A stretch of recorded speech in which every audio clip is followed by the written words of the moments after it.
നിങ്ങളോട് എനിക്ക് പറയാനുള്ള ഒരു സന്തോഷവാനം എന്താണെന്നറിയാമോ? എനിക്ക് ഒരു നന്മയും ഉണ്ടാകുകയില്ല എന്ന് നിരാശപ്പെട്ടിരുന്ന ആ അനാഥ പെങ്കൊച്ചിന് ദൈവം ഒരു രഥം അയച്ചു കൊടുത്തു. ആമേൻ, ഹല്ലേലൂയ. ഇന്ന് എൻ്റെ വാക്കുകളെ ശ്രമിക്കുന്ന നിങ്ങൾ ആര് തന്നെയാണെങ്കിലും, എനിക്ക് കഴിവില്ല, എനിക്ക് പ്രാപ്തിയില്ല, എനിക്ക് വേണ്ടത്തോളം ഒരു ജോലിയില്ല, എനിക്ക് അയൽവാസികളെ പോലത്തെ ഒരു നിലയിൽ ഒരു നല്ലൊരു വീടില്ല, എനിക്ക് പ്രയാസവും നിരാശയുമാണ് എന്ന് ചിന്തിച്ചുകൊണ്ടിരിക്കുന്ന ആരെങ്കിലും ഇവിടെ ഉണ്ടെങ്കിൽ ദൈവത്തിൻ്റെ ആത്മാവ് നിങ്ങളോട് സംസാരിക്കുകയാണ്, രഥം വരുന്നുണ്ട്. ഹല്ലേലൂയ.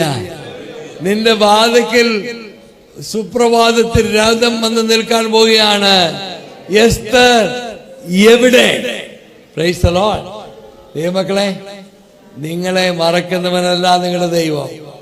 നിങ്ങളുടെ കഷ്ടതയിലും നിങ്ങളുടെ നിരാശയിലും എന്ത് പ്രതിസന്ധി ഘട്ടത്തിലാണെങ്കിലും നിങ്ങളുടെ അത്ഭുതകരമാണ് വഴി നടത്തുവാൻ വലിയ ദൈവമാണ് ഈ ദൈവം. ആമേൻ, ഹല്ലേലൂയ. അതുകൊണ്ട് എനിക്ക് ഓടാൻ വയ്യാലോ, എനിക്ക് വേഗതയില്ലല്ലോ, എനിക്ക് ധീരതയില്ലല്ലോ, എനിക്ക് ബുദ്ധിയില്ലല്ലോ, എനിക്ക് കഴിവില്ലല്ലോ എന്ന് ഇനി മേലെ പറയരുത്. കാരണം നിനക്കില്ലായിരിക്കാം, പക്ഷെ നിനക്ക് വേണ്ടി ദൈവം ഒരു നന്മ കരുതിയിട്ടുണ്ട്.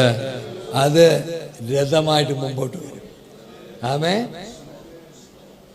രഥം വന്നിട്ട് ഓഫീസർ ചോദിക്കുകയാണ്, എസ്തർ എവിടെ? എന്തിനാണ് എസ്തർ? ചെറിയ പുള്ളികളല്ല, രാജാവിന് എസ്തറിന് ആവശ്യമുണ്ട്. ദൈവജനമേ, നിങ്ങളുടെ എല്ലാവരുടെയും ആവശ്യവും ഒന്ന് വൃത്തിയാക്കി തരുവാൻ, അത്ഭുതമാവണ കരം പിടിച്ച് വഴി നടത്തുവാൻ വലിയവനായ ദൈവമാണ് നമ്മുടെ രാജാവ്. ആമേൻ. അവൻ നിനക്ക് വേണ്ടി രഥം വിടും. രഥം നിന്റെ വീടിൻ്റെ വാതിക്കൽ വന്ന് നിൽക്കും. അവൻ നിന്റെ ബിസിനസ്സിന് വ്യത്യാസം വരുത്തും. നിന്റെ ജോലിക്ക് ഉയർച്ച നൽകിത്തരും. നിന്റെ കുഞ്ഞുങ്ങളെ അവൻ ഉയർത്തും, അവരെ അനുഗ്രഹിക്കും, എല്ലാ നന്മകൾ കൊണ്ട് നിറയ്ക്കും. അതിന് എനിക്ക് എന്താണ് ഉള്ളത്? ഒന്നുമില്ല. ഓടാൻ വയ്യ, യുദ്ധം ചെയ്യാൻ വയ്യ, എനിക്ക് ഒന്നും പ്രാപിച്ചെടുക്കാൻ കഴിവില്ല. ഇതാ ദൈവം പറയാണ്, ഇതൊന്നും എനിക്ക് വേണ്ട, എന്നെ മാത്രം നിനക്ക് മതി. ആമേൻ. ആ ദൈവത്തിൽ ആശ്രയിക്കാം, ദൈവത്തിന്റെ സന്നിധി നമ്മൾ ഏൽപ്പിച്ചു കൊടുക്കാം. സർവശക്തനായ ദൈവം നമ്മളെ അനുഗ്രഹിക്കുമാറാകട്ടെ. ഹല്ലേലൂയ.